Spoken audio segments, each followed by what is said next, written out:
नमस्कार बंधुरा तुम्हारे सबाइके शैली होम किचेने अनेक अनेक स्वागत जानिए आज के पर्वे निये एसेछि एचोरेर डालना।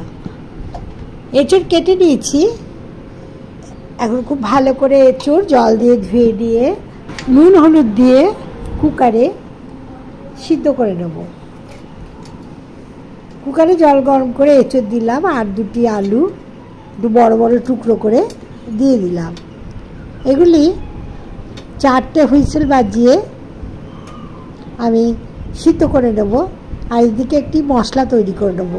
এর জন্য নিয়েছি টমেটো, কয়েক কোয়া রসুন, আদা, কাঁচা লঙ্কা, শুকনো লঙ্কা ও কয়েকটি এলাচ, দারচিনি ও লবঙ্গ।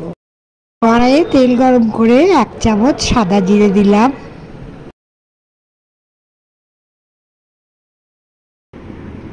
কয়েকটি তেজপাতা টুকরো করে কেটে এর মধ্যে দিয়ে দিলাম।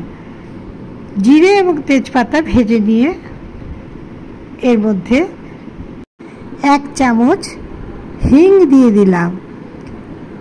এই হিং দিয়ে এঁচোড় রান্না করলে এর স্বাদ অসাধারণ হয়। আজকে এর জন্য আমি এঁচোড়ের তরকারি হিং দিয়ে রান্না করছি। এর মধ্যে দিয়ে দিলাম রসুন, আদা, লঙ্কা, গরম মশলা ও টমেটো বাটা। আজকের রান্নায় আমি কোনো রকম পেঁয়াজ ব্যবহার করিনি। আপনারা এঁচোড় এইভাবে রান্না করে দেখবেন, আশা করি আপনাদেরও খুব ভালো লাগবে। এখন এই পেস্ট দিয়ে খুব ভালো করে নেড়ে কষিয়ে নেব।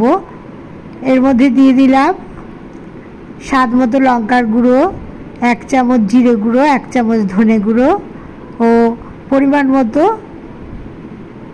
হলুদ গুঁড়ো ও লবণ।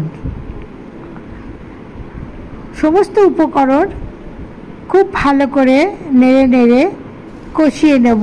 তার জন্য মাঝে মাঝে জল দিতে হবে। এর মধ্যে দিয়ে দিলাম চিনি।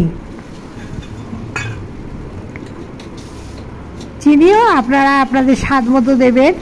এগুলি খুব ভালো করে নেড়ে নেড়ে কষিয়ে নিয়ে এর মধ্যে সিদ্ধ করে রাখা আলু ও এঁচোড় দিয়ে দিলাম। আলু এঁচোড় খুব ভালো করে নেড়ে মশলার সাথে মিশিয়ে নেব। আলু এঁচোড় খুব ভালো করে সিদ্ধ হয়ে গেছে। এগুলি ভালো করে নেড়ে নেড়ে মশলার সাথে মিশিয়ে এর মধ্যে পরিমাণ মতো গরম জল দিয়ে দেব। আজকের আমি এই এঁচোড়ের ডালনা একটু মাখা মাখা করব। আপনারা যদি একটু ঝোল ঝোল খেতে চান তাহলে জলের পরিমাণটা একটু বেশি দেবেন।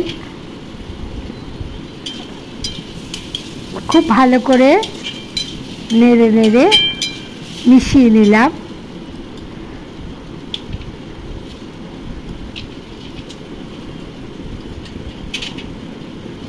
এখন এর মধ্যে এঁচোড় সিদ্ধ করা জল দিয়ে দিলাম ও আর একটু উষ্ণ গরম জল দিয়ে দেব।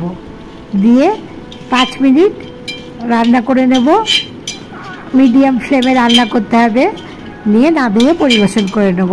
আজকের রেসিপি এই পর্যন্তই। আজকের রেসিপি যদি আপনাদের ভালো লাগে লাইক, শেয়ার ও কমেন্ট করবেন এবং শৈলী হোম কিচেন চ্যানেলটি বেল আইকন সমেত সাবস্ক্রাইব করবেন। নামানোর আগে একটু তেঁতুল গোলা জল দিয়ে দিলাম। আশা করি আজকের রেসিপি আপনাদের ভালো লেগেছে। আপনারা সকলে ভালো থাকবেন, সুস্থ থাকবেন। সবাইকে অনেক অনেক ধন্যবাদ জানাই।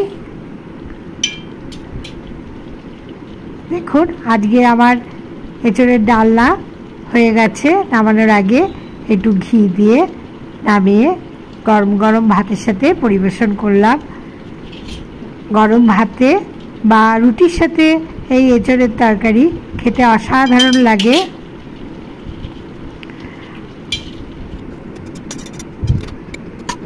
এবার নামিয়ে নিলাম।